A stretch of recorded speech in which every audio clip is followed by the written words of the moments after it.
The morning Ruth Underwood found out her father had gambled away their farm, their horses, their seed money, and every last dollar in the tin box beneath the floorboards, she did not cry. She picked up the iron skillet from the stove and stood very still in the middle of the kitchen, because standing still was the only thing keeping her from walking out the front door and never looking back. The year was 1878, and Caldwell County, Texas, was the kind of place where a man's word was supposed to mean something, and a woman's future depended entirely on whether the men around her were worth anything at all. Ruth had spent 23 years learning that lesson the hard way. Her father, Harlan Underwood, was not a cruel man. He was not even a dishonest one, not in the ordinary sense. He was simply weak in the way that some men are weak, the kind of weak that looks like charm on a Tuesday and disaster on a Friday. He laughed too loud at his own jokes, trusted the wrong people with handshakes and whiskey, and believed with a stubborn, childlike certainty that the next hand of cards was always going to be the one that changed everything. It had not changed everything. It had ended everything. Ruth set the skillet back down on the stove and turned to face her father, who sat at the kitchen table with his hat in his hands and his eyes on the floor, looking like a man waiting to be sentenced rather than one who had done the sentencing himself. "How much?" she asked. Harlan turned the hat brim slowly between his fingers. $340. Ruth breathed through her nose. $340 was not a fortune in some places. In Caldwell County in the summer of 1878, it was everything. It was the farm, the 2 horses, the chickens, the well, the barn, and the house itself, because that was what her father had used as collateral when the cash ran out and the cards kept going bad. "Who holds it?" she asked. Harlan's jaw tightened in a way that told her the answer was going to be worse than the number. "Denton Crail." Ruth felt the cold settle into her chest like creek water in January. Denton Crail was not a man who held debts the way a bank did, patient, procedural, documented. Denton Crail was a man who held debts the way a wolf holds a rabbit, and everyone in 3 counties knew it. He owned the saloon in town, ran a lending operation out of the back room that charged rates no decent institution would tolerate, and had a reputation for collecting what was owed to him in ways that went well beyond court orders and property liens. "When?" she asked, because she already knew she could not cry about the why. "He gave me a week," Harlan said. "Said if I could not settle the debt by next Friday, he would take the deed to the property." Ruth looked around the kitchen, at the curtains her mother had sewn before she passed, at the window that looked out over the garden she had kept alive through 2 droughts, at the scratched wooden floor her grandfather had laid down with his own hands when he first built this house on this land. She had grown up in these walls. She had buried her mother behind the oak tree at the edge of the eastern field. She had poured 6 years of her own sweat into this soil after her mother was gone, because someone had to, and her father certainly was not going to.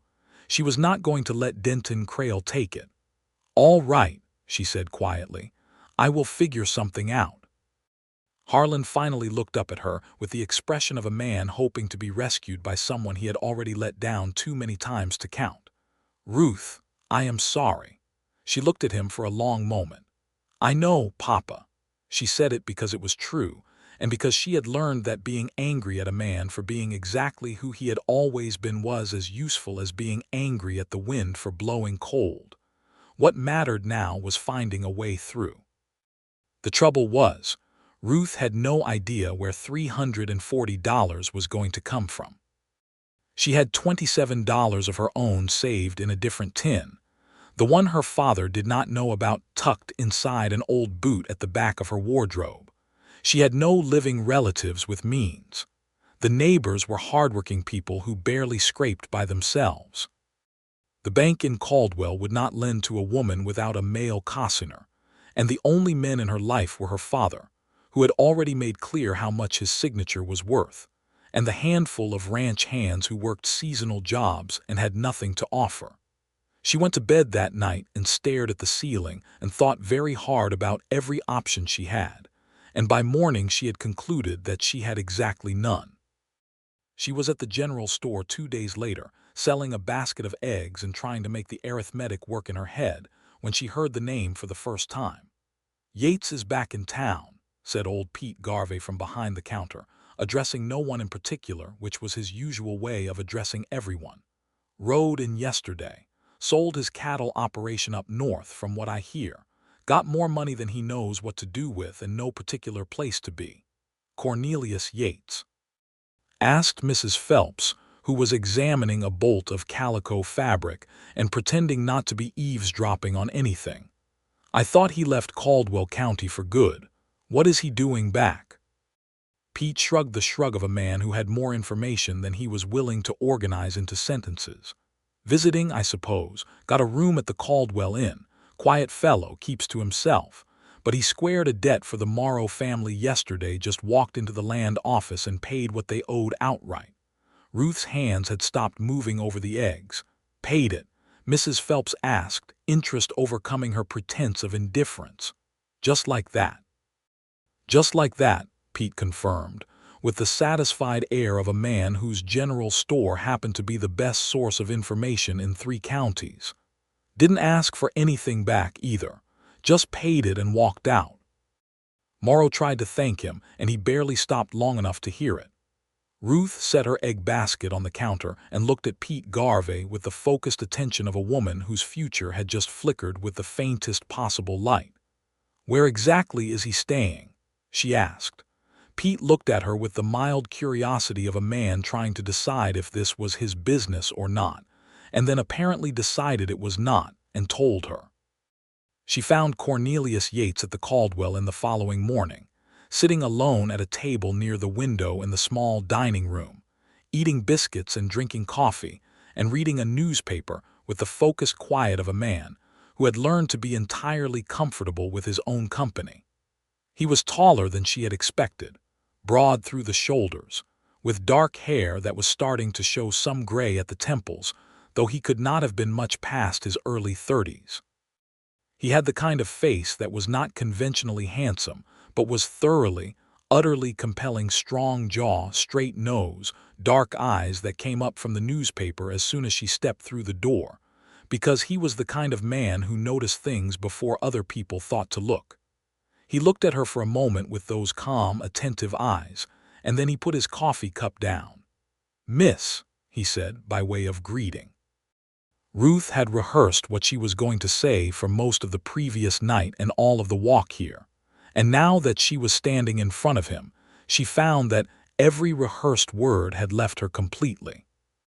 She stood very straight, because her mother had always told her that posture was something no one could take from you, and said the only true thing she could think of. "Mr. Yates, my name is Ruth Underwood, and I am here because I need help and I have run out of every other option, and I am not the kind of woman who asks for things she cannot earn back, but I am also not willing to let Denton Crail take my family's land." Cornelius Yates looked at her for a long moment, not the way men sometimes looked at her, assessing and calculating, but the way a person looks at something they are genuinely trying to understand. "Sit down, Miss Underwood," he said. She sat. He listened. She had not expected that. She had expected skepticism, or questions designed to poke holes in her situation, or the particular brand of dismissal that men sometimes offered women who came to them with financial problems, as though the problems were evidence of some fundamental female incompetence. Instead, Cornelius Yates sat across from her with his coffee going cold beside him, and listened to everything she said, about her father's debt, about Denton Crail, about the land that had been in her family for 20 years, about the 7 days that were already down to 5. When she finished, he was quiet for a moment. "You said you cannot pay it back immediately," he said. "Not immediately, no," Ruth said, holding his gaze because she was not going to look away from this. "But I run a good farm. I have a strong growing season ahead, and once the debt is cleared and Crail cannot threaten the property, I can work the land properly again instead of spending every hour worrying about losing it. I can repay you over time. I know that is not how these things usually work, but I will put it in writing, whatever terms you name, and I will honor every one of them." Cornelius looked at her steadily. "And if I name terms you cannot meet, then I will find a way to meet them anyway," she said, "because I do not have the option of not meeting them." He looked at her for another long moment, and then something shifted very slightly in his expression, not quite a smile, not quite something she could name, but something real. He picked up his coffee cup, found it cold, and set it back down. "I am not going to name terms, Miss Underwood," he said quietly. She stared at him. "I beg your pardon." "I will speak to Crail today and settle your father's debt," he said, matter-of-factly, as though this were a simple logistical matter being arranged between reasonable people. "I am not going to ask you to pay it back." The room was very quiet for a moment. Outside, the sounds of Caldwell going about its morning horses and wagon wheels and someone shouting across the street about a missing feed order carried on as though nothing of significance were happening at all. "Mr. Yates," Ruth said carefully, "that is $340. "I am aware of that," he said. "I cannot accept that kind of money as a gift." "You can call it whatever you need to call it," he said simply. "I have the means, and you have the need, and I am not going to stand by and let Denton Crail take your family's home because your father made some bad decisions at a card table. That is not a transaction, Miss Underwood. It is just the right thing to do." Ruth looked at him, and for a moment she could not find a single word to say. In 23 years of living in Caldwell County, Texas, she had encountered a great many men, and not one of them had ever said anything remotely like that to her. She had received offers of help that came attached to expectations. She had received charity that came attached to pity. She had received assistance that came attached to the very particular kind of obligation that a woman was supposed to feel grateful for and never speak of. She had never had a man look at her with clear, steady eyes and offer her something with absolutely nothing asked in return. "Why?" she asked, because she could not stop herself. He considered the question with the same attention he had given everything else she had said. "Because I have more money than I need, and because doing something useful with it seems considerably more worthwhile than leaving it sitting in a bank.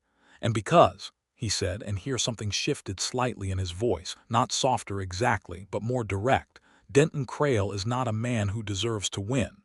Ruth breathed out slowly. "I will remember this," she said. "Whatever you say, I will remember it." "You do not owe me anything for it," he said. "That is the whole point." He settled the debt that same afternoon. Ruth was not there when it happened. She had gone back to the farm because staying away felt like she might wake up and discover the whole conversation had been a peculiar dream. But Pete Garvey's store was the information center of Caldwell County, and by the following morning the word had spread the way words always spread in small Texas towns, which was to say completely, and with additional commentary. Cornelius Yates had walked into Denton Crail's saloon in the middle of the afternoon with the cash money in his coat, had laid it down on the bar, and told Crail the Underwood debt was settled in full, and had then declined Crail's offer of a drink, declined his invitation to discuss other business opportunities, and walked back out into the afternoon sun without a word more than was necessary. Crail, by all accounts, had not been pleased. He had not, however, been in a position to argue with a man holding the cash money in his hand, and the legal right to pay another man's debt. Ruth received the official word when the land office sent Harlan written confirmation that the note had been satisfied. Her father held the paper in both hands and cried, which was the most useful thing he had done in 6 months, and Ruth stood at the window of the kitchen and felt something loosen inside her chest that had been pulled tight for so long she had almost forgotten it was there. The land was theirs. The house was theirs. The oak tree and her mother's grave, and the garden and the scratched wooden floor were theirs.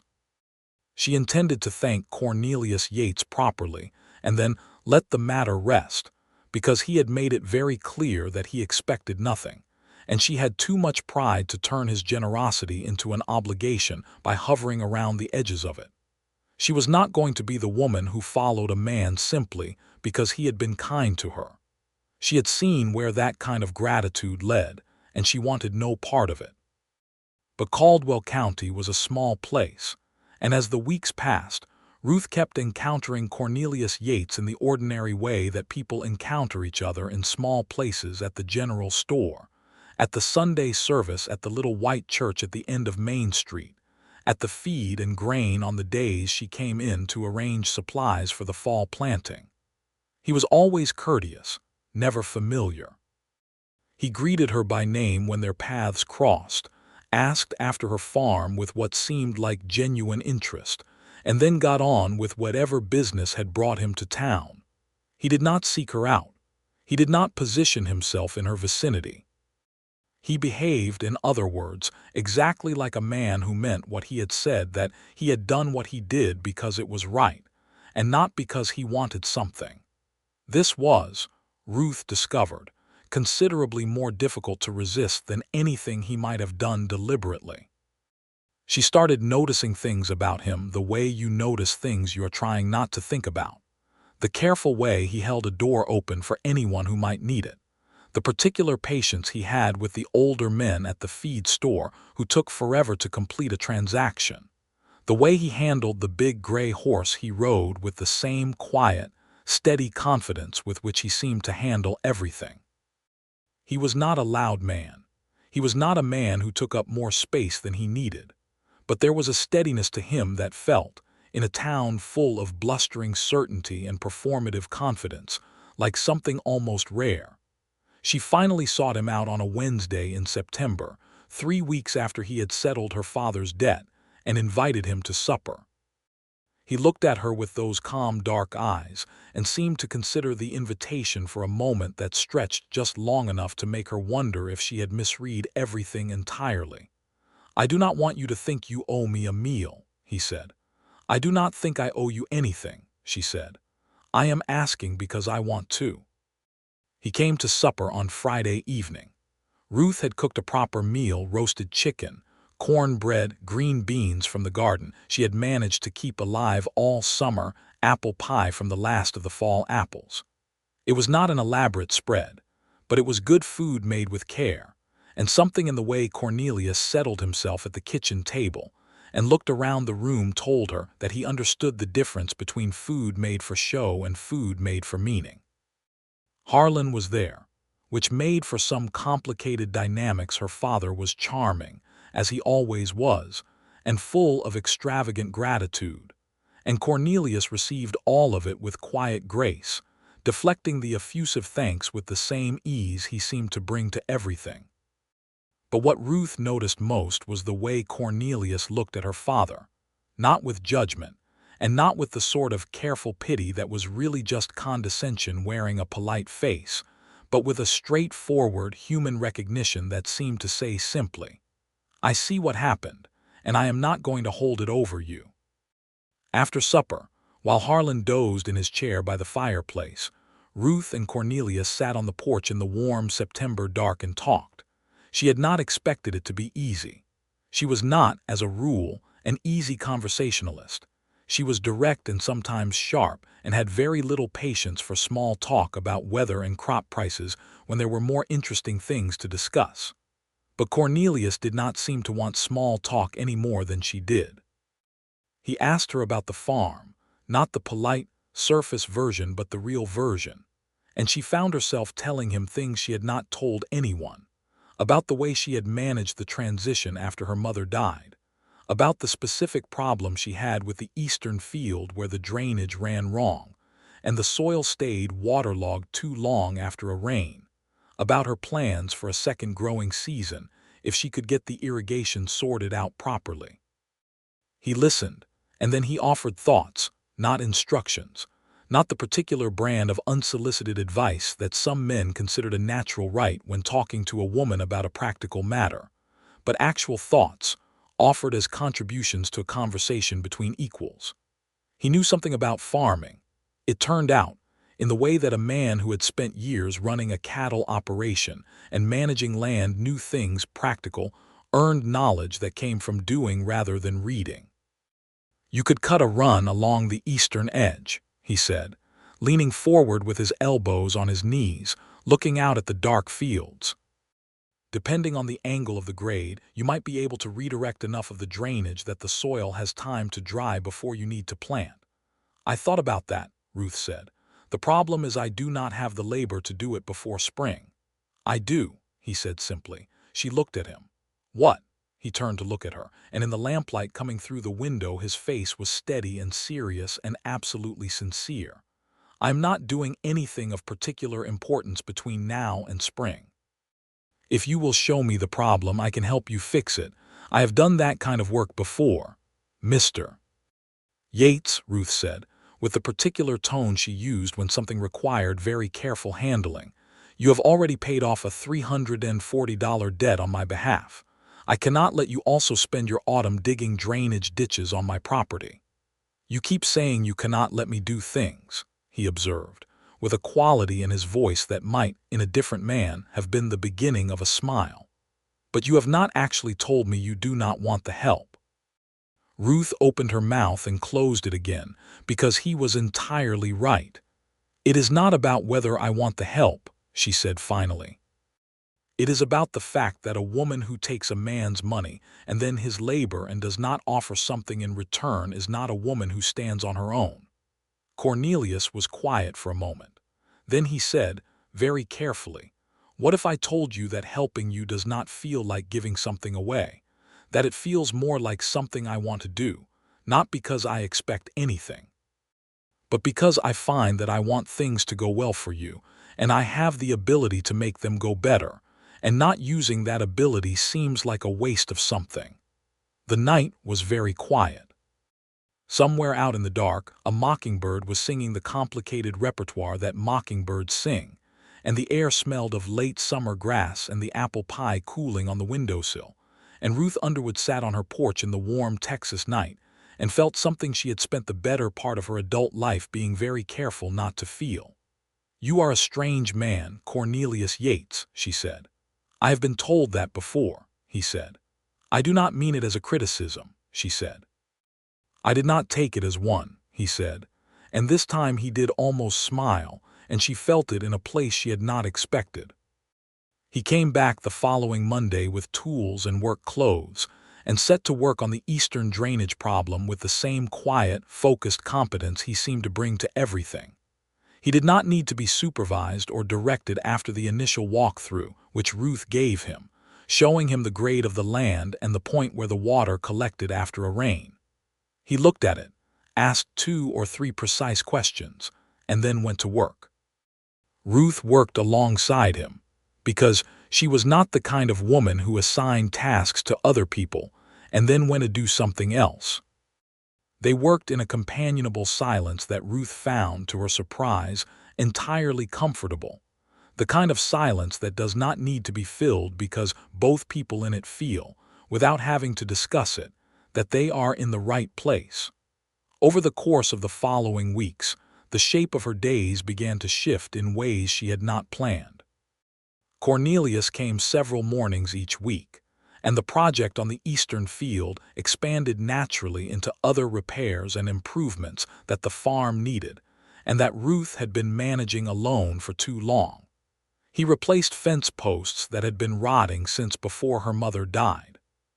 He helped her put new boards on the barn roof where the wood had warped, and the rain was beginning to get in. He was not doing it to impress her, or to accumulate some kind of invisible credit against which he would eventually make a withdrawal. She was, by now, certain enough of his character to know that. He was doing it because he was here, and the work needed doing, and he was, underneath all his quietness, a man who found satisfaction in making things right. And in the mornings when they worked side by side, and in the evenings when she sometimes invited him to eat with her and her father, they talked.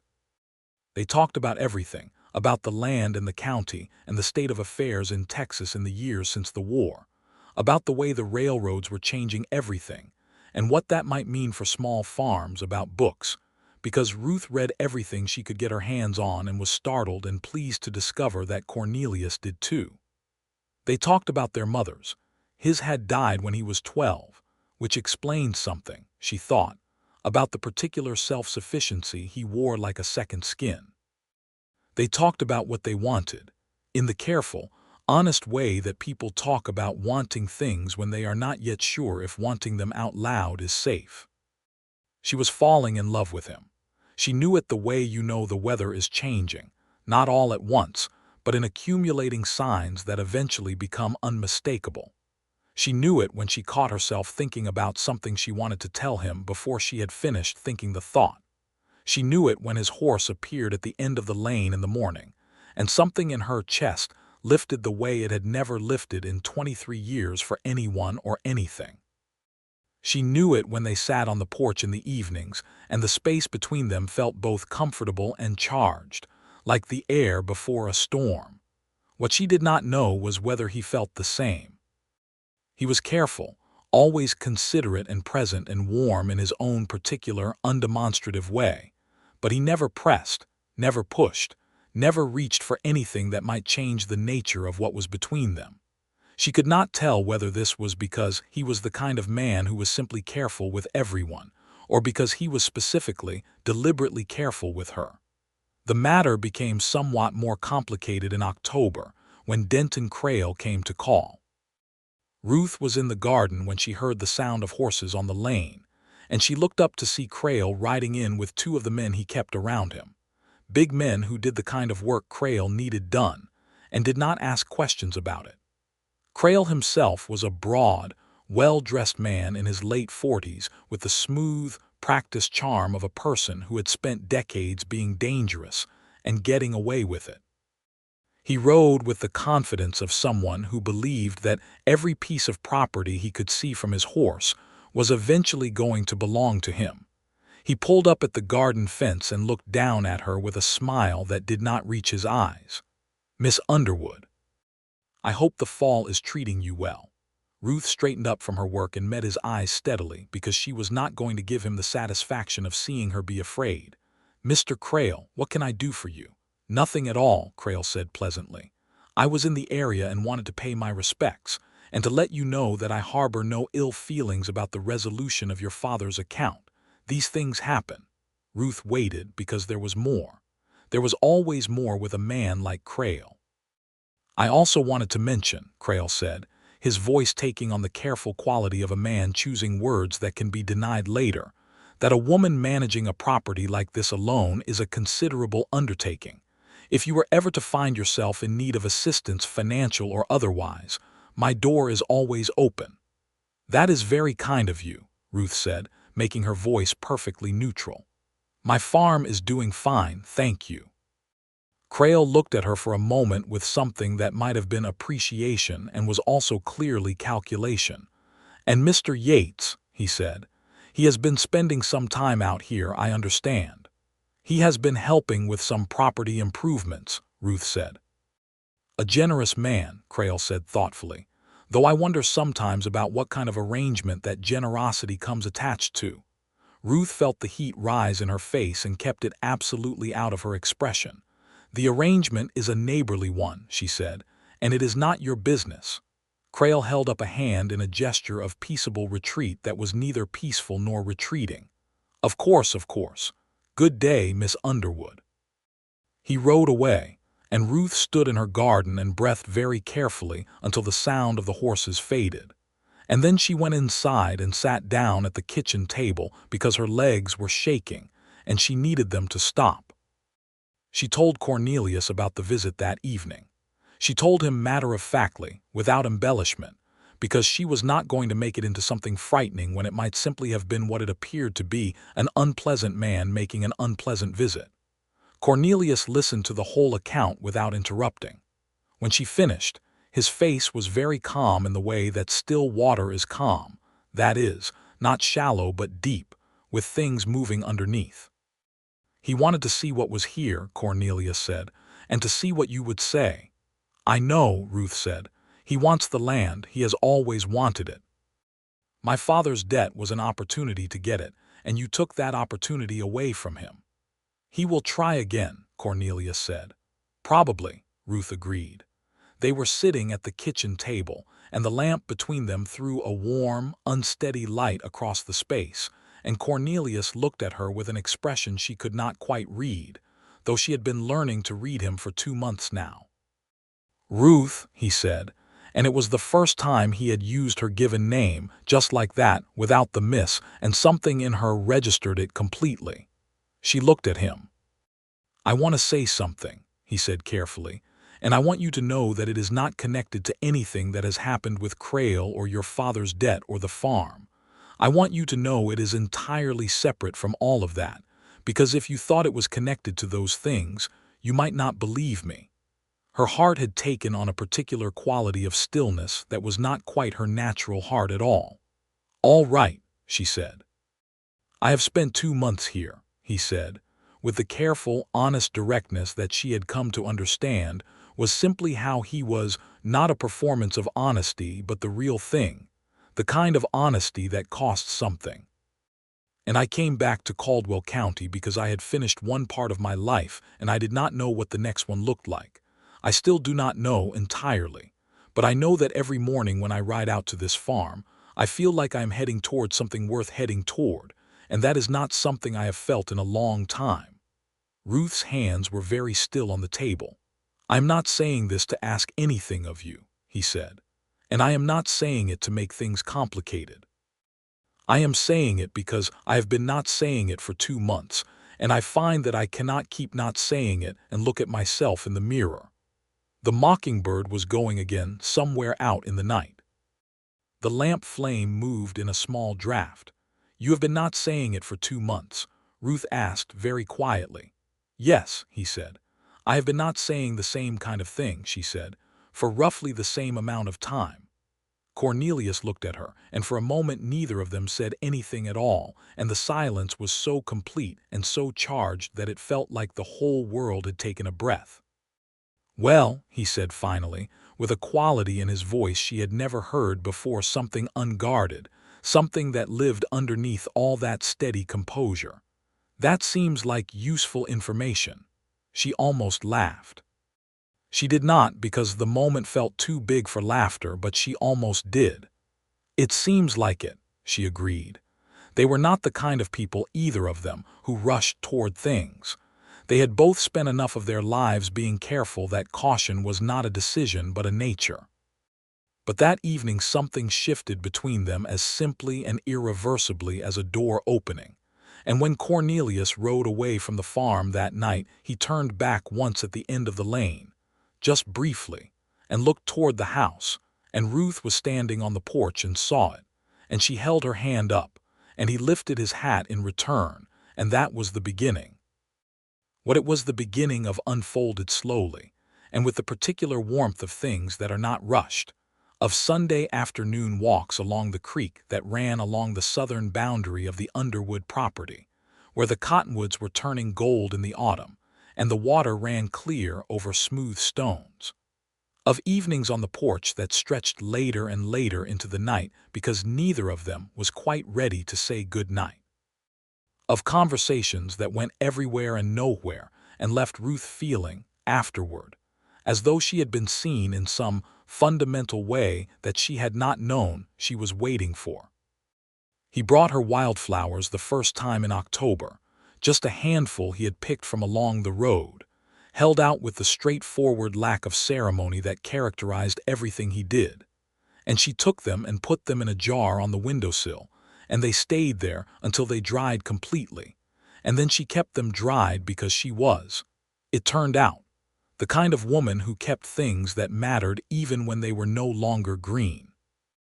He kissed her for the first time on a cool evening in early November, standing at the edge of the porch, where the light from the window reached but did not quite illuminate.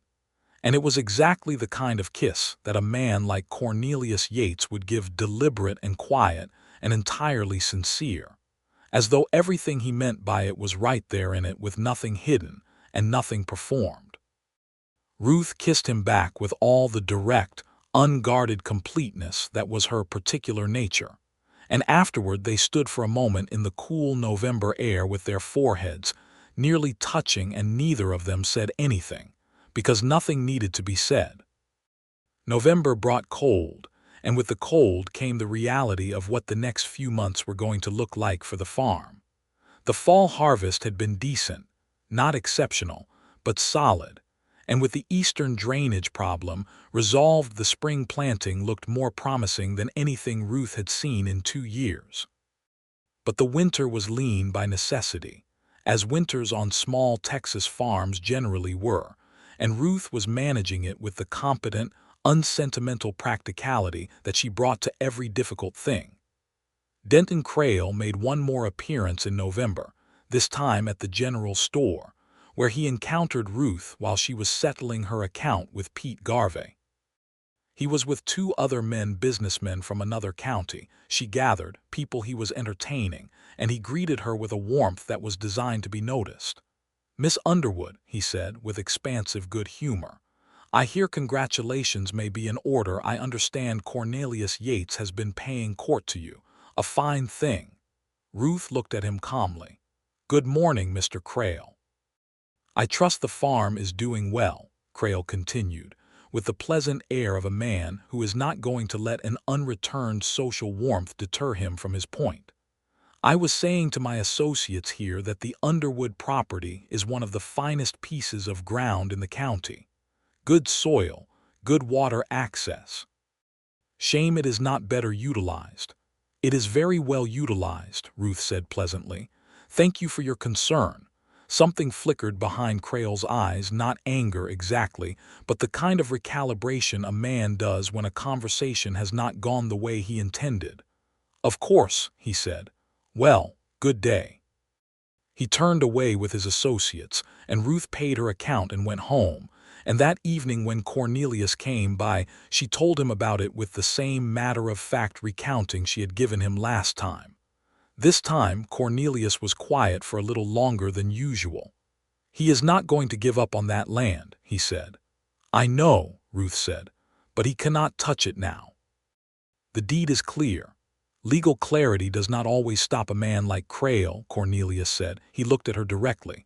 "Ruth, I want to talk to you about something, and I want to make sure you understand where I am speaking from." She met his eyes. "All right. I would like to speak to your father," he said, "about the possibility of us being married." The room was very quiet. The fire crackled in the fireplace. Ruth sat very still. "You want to marry me," she said carefully. "I want to ask your permission first," he said.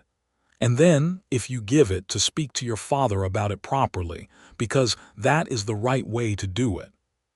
But I am not asking because of Crail, and I am not asking because of the land, and I am not asking because I feel any kind of obligation related to the debt or anything else that happened before.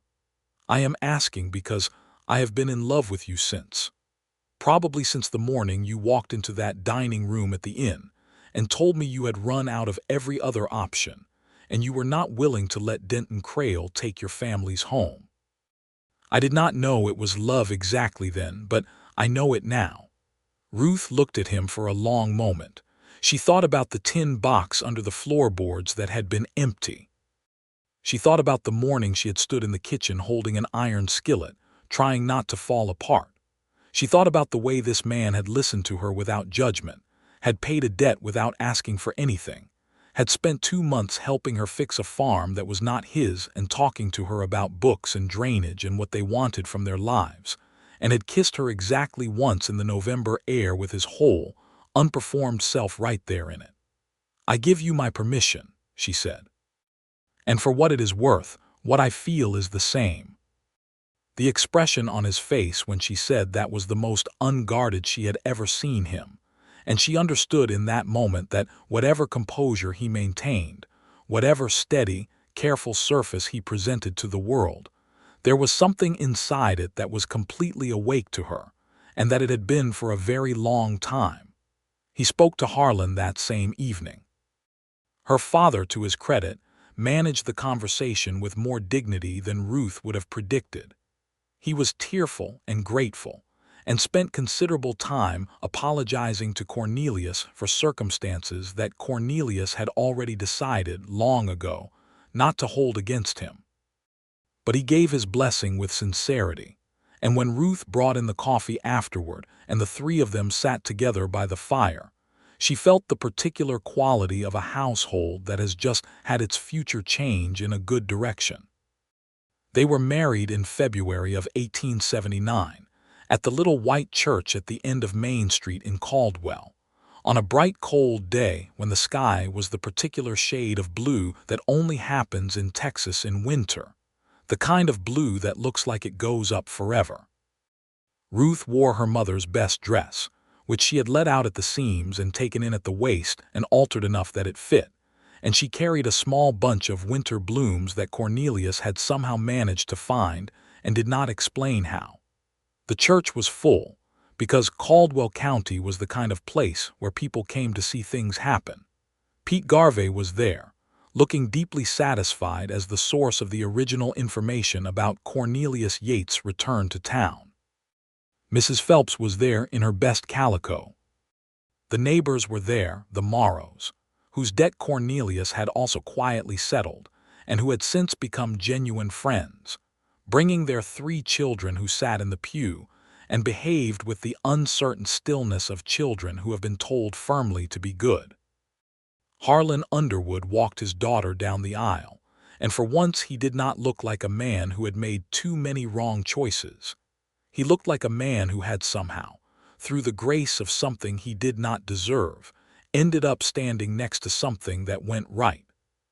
Cornelius stood at the front of the church and watched her walk toward him, and the expression on his face was the kind that people talked about afterward, not sentimental, not theatrical, but so completely sincere that it was more affecting than either of those things would have been. The minister said the words, and they said theirs, and when it was done, Cornelius took her hand and looked at her with those clear, steady eyes, and Ruth Underwood, Ruth Yates now, felt something settle into place inside her chest that had been out of place for longer than she could remember. The reception was at the farm, because Ruth had decided that if she was going to celebrate anything, she was going to celebrate it in the place that meant something. And the neighbors brought food, and someone brought a fiddle, and the afternoon turned into an evening of warmth and music, and the particular joy that comes from things having gone right after a period of serious doubt. At one point, Ruth found herself standing near the edge of the porch while the music played inside, and Cornelius came to stand beside her, close enough that his arm was warm against hers in the cold air. "All right?" he asked. "More than all right," she said. He put his arm around her then, just simply, just there, in the way that a man does when he is no longer being careful because there is no longer any reason to be. And she leaned into him, and they stood together in the cold February air and listened to the music and the voices of the people inside, and it was the most complete Ruth Underwood had ever felt in her life. They decided, after the wedding, that Cornelius would move into the farmhouse permanently, which required some reorganization and some negotiation with Harlan about household arrangements. Harlan, to his credit, made himself genuinely useful in ways that surprised everyone, including himself. He took over more of the daily animal care, which suited him because it got him outdoors and gave him something concrete and manageable to be responsible for. And he showed up for meals on time and contributed to conversations without dominating them, and gradually became, over the course of the winter, a version of himself that was considerably easier to live with than any previous version had been. Ruth watched this with a complicated, fond exasperation that was the particular feeling of loving someone for who they actually are rather than who you needed them to be. Spring came, and with it the planting, and the drainage work that Cornelius had done in the autumn made an immediate and significant difference. The eastern field drained properly after the spring rains, and the soil was ready to work a full 2 weeks earlier than it had been in previous years. They planted together, Ruth and Cornelius, in the long early spring days when the light was cold and clear, and the earth smelled like everything starting over, and the work was hard in the satisfying way that good work always is, the kind that leaves you tired in your body and peaceful in your mind at the end of a day. Denton Crail remained an ambient presence in Caldwell County, as men like Denton Crail always do. They do not disappear simply because a particular scheme has not worked out. They simply redirect. The Underwood property was no longer available to him, and the marriage of Ruth to a man with both means and a steady character made it still less so. He made one final attempt in March to approach Cornelius directly about purchasing the property at what he described as a very fair market price. Cornelius's response was brief and entirely final. "The property is not for sale," he said. "Not at any price. It is my wife's home and it will remain so." Crail looked at him for a moment with the assessment of a man deciding whether pushing further was worth the risk, and apparently concluded that it was not, because he nodded and tipped his hat and rode away, and after that he found other interests to pursue and other pieces of ground to covet, because that was the nature of a man like Crail. If one door was firmly closed, he went looking for another one. Ruth watched him go with the feeling of something finally, genuinely finished. The spring planting came in well. Better than well, the improved drainage made the difference she had hoped for, and by midsummer the eastern field was producing at a rate she had not seen since her mother's time, when the farm had been at its best. The main field was strong too, and the garden was abundant, and Ruth stood at the edge of her land on a July evening with the light going golden and the smell of warm earth and growing things all around her, and felt something she had not felt in a very long time. She felt safe. Not the careful, brittle safety of a person who has managed to keep bad things at bay for one more day, but the real thing, the safety that comes from standing on ground that is yours, with work that is meaningful, beside a person who is genuinely, entirely with you. Cornelius came to stand beside her because he had the habit of finding her when she was standing alone looking at something, and she had the habit of being glad when he did. "Good field," he said. "Very good field," she agreed. He looked at her with that particular steadiness that was his most consistent quality, and she looked back at him with all of herself present and unguarded, the way she had learned to be with him over the months since the morning she had walked into the Caldwell Inn and told him she had run out of options. "I have been thinking," she said. About the north parcel," she said. "The one that runs along the Morrow fence. It has been sitting fallow for 3 years. If we cleared the mesquite along the western edge and brought in another plow horse, we could work it next spring." Cornelius looked toward the north parcel, considering. "That would put us up to nearly 120 acres under cultivation." "Yes," Ruth said. "Is that too much for 2 people?" He looked at her sidelong with something warm in his eyes. "We might not always be 2 people," he said quietly. She felt the warmth move through her at that and leaned her shoulder into his. "No," she said, "we might not." By autumn she was certain, and she told him on a September evening sitting at the kitchen table with the lamp between them, with the same directness she brought to everything. "We are going to have a baby," she said. "In the spring, I think." Cornelius looked at her, and the expression on his face moved through something complex and bright, something that his usual composure barely contained, and then he reached across the table and took both her hands in his and held them and said nothing for a long moment because some things did not need words immediately. "You are all right?" he asked finally. "I am entirely all right," she said. "Better than all right." "Good," he said, and his hands were very warm around hers. Harlan, when told, produced his most spectacular display of emotion. He wept openly, laughed at himself for weeping, told 3 people at the general store the following day before Ruth had asked him not to yet, and then apologized and spent the remainder of the week making quiet, clumsy gestures of atonement, including fixing the latch on the barn door that had been broken for a year. Ruth received all of this with the fond, weary affection that was the particular quality of loving her father, and told him the latch was appreciated. The winter of 1879 going into 1880 was a long one, cold spells that came hard and fast and kept the ground frozen for weeks at a time. And Ruth's pregnancy made the cold harder than usual because she was tired in a way she had never been tired before. A deep-bone tiredness that no amount of sleep seemed to entirely resolve. Cornelius took over most of the outdoor work without being asked, without making it into a statement, simply shifting his labor to cover what she could not comfortably do, while she managed the house and the indoor work, and on the better days, the lighter outdoor tasks that she refused to give up entirely. They had conversations in the evenings by the fire that were different from any conversations Ruth had had before about names, about what kind of people they wanted to be as parents, about the farm and what it would mean for a child to grow up on it.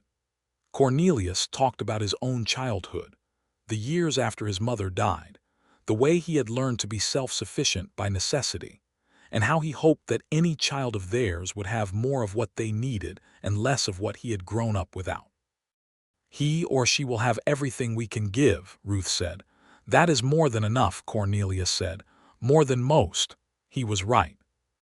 Ruth knew it, and knowing it was its own kind of warmth through the long, cold months. The baby came in April, 3 weeks into the spring thaw, when the land was just beginning to smell like growing things again, and the fields were ready for the first real planting of the new decade. It was a boy, large, loud, emphatic in his opinions from the very first moment, which made both his parents laugh. They named him Thomas, after Cornelius's father, who had been a good man by all accounts, and gave him Harlan as a middle name, because Ruth was the kind of woman who could hold complicated feelings about a person and still honor the love underneath them. Harlan Underwood held his grandson for the first time with the expression of a man who has been given something he did not entirely deserve and knows it, and the knowledge has made him genuinely grateful rather than merely performatively so. He sat in the chair by the fire with Thomas against his chest and did not say anything for a long time, which was, for Harlan Underwood, the most eloquent thing he had ever done.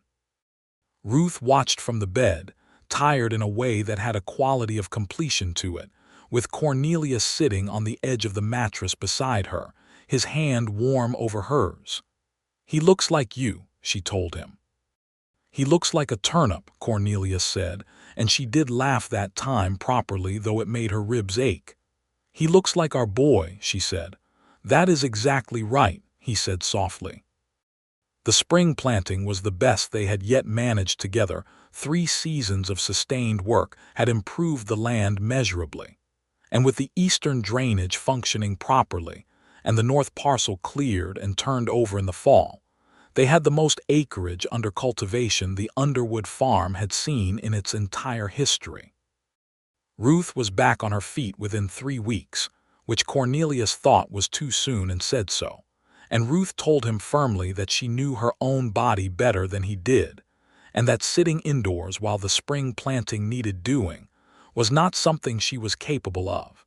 And he looked at her with the expression of a man who has made his point and knows when to stop making it. They worked the spring planting together, with Thomas in a basket in the shade of the elm tree at the edge of the field, and the work was good, and the land responded to it, and the summer of 1880 on the Yates farm was the best summer that ground had ever produced. Pete Garvey, who remained the most reliable source of information in Caldwell County, observed one morning in July, when both Ruth and Cornelius came into the store together, that they were the most efficiently run agricultural operation in the county, and that he had it on good authority that the Hendersons and the Morrows both wanted to know how they had managed the eastern drainage situation. "Tell them to come and see it," Ruth said simply. "I will show them what we did." Pete looked at her with the expression of a man who has watched something go from very bad to very good and found the trajectory satisfying. "You know," he said thoughtfully, "when you came in here 2 years ago selling eggs and trying to make math work that did not want to work, I would not have predicted all this." "Neither would I," Ruth said honestly.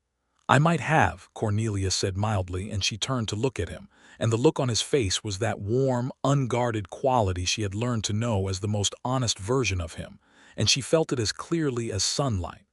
"When did you predict it?" she asked. "About 40 minutes into the conversation at the inn," he said.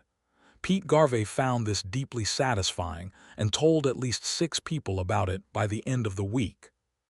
The Morrow family did come to see the drainage work, as Ruth had offered, and she spent an afternoon walking them through the methodology, explaining the grade calculations and the positioning of the run and the seasonal timing of the work.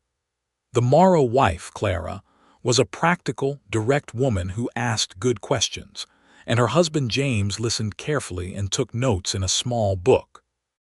It was the beginning of what became, over the following years, a genuine and significant friendship, the kind that forms between families who share not just proximity, but a real alignment of values and ways of being in the world. Thomas grew, as babies do with somewhat alarming speed, from an emphatic, opinionated infant into an emphatic, opinionated toddler, who had his mother's directness and his father's calm, watchful attention, and combined them in ways that were simultaneously impressive and exhausting.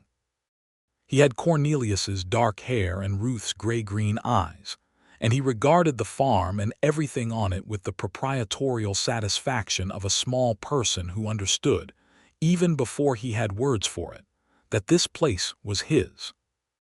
By the time Thomas was 2, it was evident that he was going to need company, and the company came in the form of a second child, a girl this time, born in the winter of 1882, whom they named Eleanor after Ruth's mother, because the name had been waiting for this purpose for a very long time. Eleanor was, from the first, entirely different from her brother, quieter, more observant, given to sitting very still and watching things with large, thoughtful eyes before she committed to any action. She had Ruth's coloring and Cornelius's manner, and watching her navigate the world with that particular combination was, both her parents agreed, one of the more remarkable things they had ever witnessed.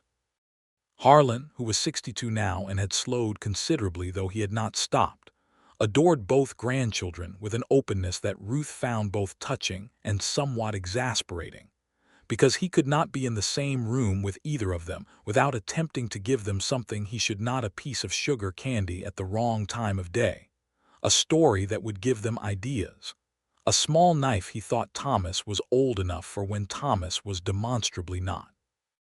"Papa," Ruth said one afternoon, finding her father teaching Thomas to throw pebbles at the fence posts with a precision that was going to translate directly into throwing pebbles at other things.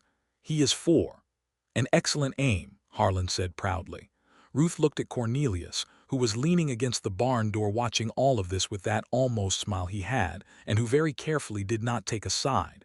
"You are no help," she told him. "I am letting this resolve itself naturally," he said. "That is what you call it," she said. "That is exactly what it is," he said, and the almost smile became the actual one, and she felt it in her chest the way she always did, still, 4 years into their marriage, with the same warmth and immediacy as the first time. She walked to where he was standing and leaned against the barn beside him, and they both watched Harlan showing Thomas how to choose the right size pebble for the best trajectory, and Eleanor sitting in the dirt nearby examining a beetle with the focused scientific attention of a person taking notes. "This is a good life," Ruth said quietly. "Yes," Cornelius agreed simply. "You know, when I walked into that inn," she said, "I was prepared to negotiate. I had arguments ready. I had a plan for every possible response except the one you actually gave." Which was saying yes without attaching anything to it," she said. "I had no plan for that. I did not actually believe it was something that happened." He was quiet for a moment, in the way he was quiet when something mattered. "I have thought about that day," he said. "I have thought about what I saw when you walked in, a woman who was frightened but not broken, who needed help and was willing to ask for it without losing a single piece of herself in the asking. That is not a small thing." "You could have still named terms," she said. "No," he said, "I could not have." She looked at him. "Why not?" He looked back at her with those clear, steady eyes that had been the same since the very first morning, completely themselves, nothing concealed and nothing performed. "Because the moment I named terms, I would have been turning you into a transaction," he said. "And I did not want you to be a transaction. I think I knew from about 40 minutes into the conversation that I wanted you to be something else entirely." Ruth Yates, who had spent 23 years being very careful about what she wanted and who she showed it to, reached over and took his hand where it rested against the barn wall and held it, and did not say anything, because Sometimes the right response to a man telling you the truest thing he knows is simply to be there, completely and without reservation, which is what she was. In the spring of 1883, the North Parcel came into full production for the first time, and the Yates farm turned a profit margin that made Ruth sit down at the kitchen table with the ledger book and go over the numbers 3 times because she had not quite believed they were right. They were right. 5 years of sustained, intelligent work had transformed the Underwood farm, her grandfather's farm, her mother's farm, the farm that Denton Crail had come within a week of taking into something genuinely thriving, something that could support not just themselves, but the 2 children growing up on it and whatever came after. Denton Crail, for his part, had made some poor investments in 1881 and was no longer the powerful figure he had been 2 years before. He still operated in Caldwell County, but in a reduced capacity, and the particular brand of threat he had once represented had diminished considerably. Ruth heard about his reduced circumstances through Pete Garvey, as she heard most things, and felt not triumph exactly, but something quieter, the sense of a danger that had been real and serious, and had, in the end, simply run out of power.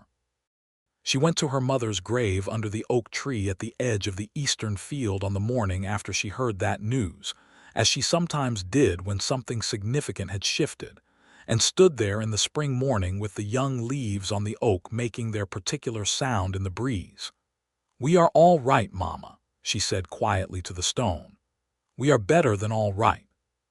She stood there for a while, in the morning that smelled like earth and new growth and the particular sweetness of Texas spring, and thought about everything that had happened in the 5 years since she had stood in a kitchen holding an iron skillet and trying not to fall apart, about a man who had listened to her in a hotel dining room and paid a debt without asking for anything, about the slow, careful, honest way a life could build itself if the foundation was right, about 2 children who would grow up on land their great-grandfather had broken, knowing it was theirs, knowing they were safe.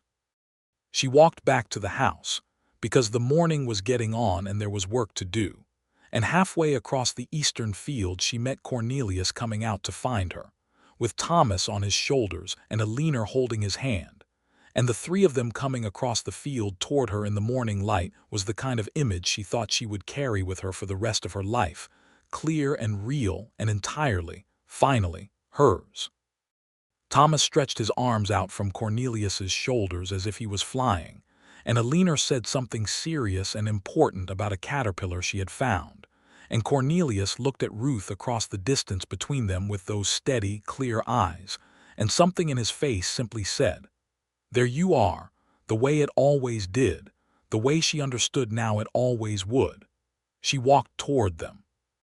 The farm continued to grow in the years that followed, not extravagantly but steadily, the way good things grow when they are well tended. A 3rd child came in 1885, another boy, named James for Cornelius's middle name, a compact, determined little person who learned to walk at 9 months and seemed to regard falling down as primarily an interesting data point rather than a deterrent. Harlan greeted this 3rd grandchild with the full force of his affections and was observed, on more than one occasion, teaching James to roll a coin across his knuckles, which Ruth confiscated on the grounds that she was not starting a card-sharp dynasty. Harlan Underwood died in the winter of 1887, peacefully, in the chair by the fire where he had spent so many evenings of his final years, with the 3 grandchildren somewhere in the house making noise and the smell of Ruth's cornbread in the air. He was 67, and he had spent the last 7 years of his life being, Ruth thought, more genuinely useful and more genuinely present than he had managed in all the years before. She grieved him with the complicated, loving grief that he deserved, not without anger, not without the memory of every difficult thing, but with the real warmth of a daughter who had loved an imperfect father because he was hers, and because underneath everything he had been trying. She buried him beside her mother under the oak tree, which seemed right. Cornelius held her the night of the burial, standing in the dark kitchen after the children were in bed, just held her without saying anything because there was nothing to say, and she let herself be held in a way she had never quite let herself be held in her life before him, because she had not trusted anyone enough to do it. "He loved you," Cornelius said finally. "I know," Ruth said against his shoulder, "and I loved him, even when it was difficult. That is what love is sometimes," he said, "doing it even when it is difficult." She lifted her head and looked at him in the lamplight, at the face she had now known for 9 years, and that was as familiar to her as her own, the gray threading more fully through his hair now, the lines that years of outdoor work and sun had etched at the corners of his eyes, the steady, clear quality that had been the very first thing she noticed, and that had never once changed. "You are still a strange man, Cornelius Yates," she said. "I know," he said. "I am still not saying it as a criticism," she said. "I know that too," he said, and pulled her close again. By 1890, Thomas was 12 and showing the particular combination of his parents' characters. His mother's directness applied to his father's practical, careful approach to problems. That suggested he was going to be very difficult to argue with and very useful on a farm. Eleanor was 9 and had decided she was going to be a teacher, a decision she had announced at breakfast one morning with the calm finality of someone delivering a report rather than sharing a plan, and which neither parent had the slightest impulse to argue with. James, at 5, was a dedicated enthusiast of horses, dogs, dirt, and his father, roughly in that order, and could most reliably be located wherever Cornelius was at any given time. The farm by 1890 was one of the most productive in Caldwell County, and it was known, the kind of known that comes not from boasting but from results, as a place that had been transformed by sustained work and good thinking from something that had nearly been lost to something genuinely flourishing.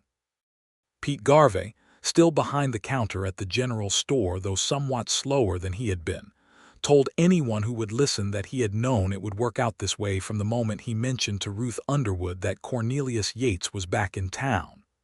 "That was a useful conversation you had," Ruth told him, one autumn morning when she was at the store settling the month's account.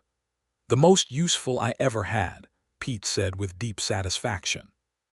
Cornelius was waiting outside with the wagon and the 3 children, who were being held to various degrees of success in a state of non-chaotic behavior, and Ruth came out of the store into the clear October morning and found James sitting on the wagon seat attempting to hold the reins of the horse, which Cornelius had allowed with his hand loosely over his son's because James was going to learn eventually and might as well start now. Thomas was reading a book in the wagon bed, which he would continue reading all the way home unless something interesting happened, and Eleanor was standing on the wagon step telling Cornelius something detailed about what she had observed at the school last week, and Cornelius was listening with the same complete attention he gave everything. Ruth stood on the steps of the general store and looked at all of it for a moment, at the wagon and the horse and the 3 children and the man at the center of it, steady and present as he had always been, and felt the warmth of it move through her all the way to her edges.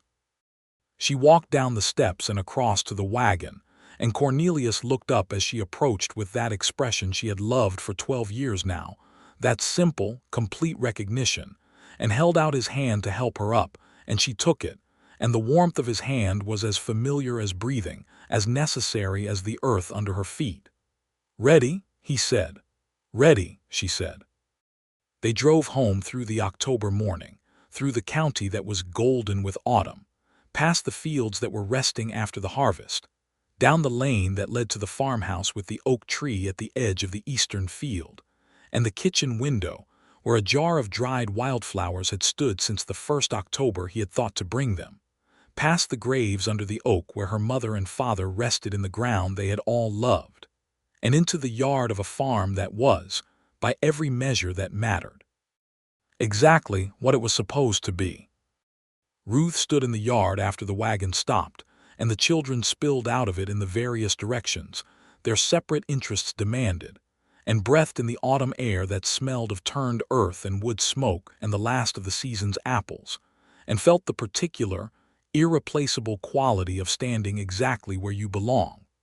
Cornelius came to stand beside her, as he always had, and the quiet between them was the kind of quiet that has everything in it.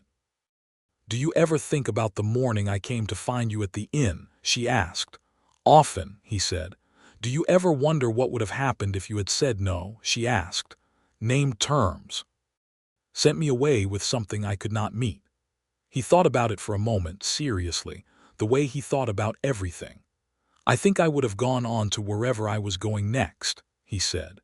"And I think I would have spent a long time afterward thinking about a woman in a hotel dining room who ran out of every other option and was still standing perfectly straight when she asked for help. And I think I would have spent the rest of my life knowing I had passed something by that I should not have passed by." Ruth looked at him. "You knew all that then?" "Not in those exact words," he said. "But yes, in that way you know something before you have the words for it." She reached up and put her hand against his face just there, with the autumn light on both of them and the farm spread out around them, and everything that their life had become in the particular, golden, irreversible reality of the present tense. "I walked into that in thinking I was going to make an argument," she said. "I had been up all night making the argument. I did not have a single plan for a man who looked at me and just said yes." "I know," he said. "I could see it." "Was that deliberate?" she asked. "Saying yes before I could make the argument?" "No," he said. "It was just the only possible response." She brought his face down to hers and kissed him there in the yard of the farm that had been her grandfather's and then her mother's, and then nearly Denton Crayle's, and was now, irrevocably, theirs and their children's and whatever came after. The ground of something that had started with a desperate morning and a man who paid a debt and asked for nothing, and had grown, slowly and honestly, and with sustained daily work, into the fullest thing Ruth Underwood had ever imagined for herself or believed herself capable of having. The October sky above them was blue all the way to the edge of everything. Thomas called something from the direction of the barn. James came running back across the yard to ask his father an urgent question about the horse.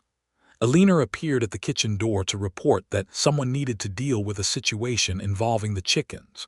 Cornelius pulled back from the kiss and looked at his wife with all the quiet, clear, complete love that had been the through line of the last 12 years, and the almost smile became the real one, and Ruth felt it exactly as she always had, in her chest, in her bones, all the way through her.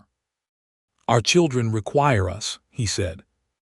"Our children always require us," she said, and she was smiling too now, the full, open, unguarded smile that she had learned in the years of this life to simply let happen.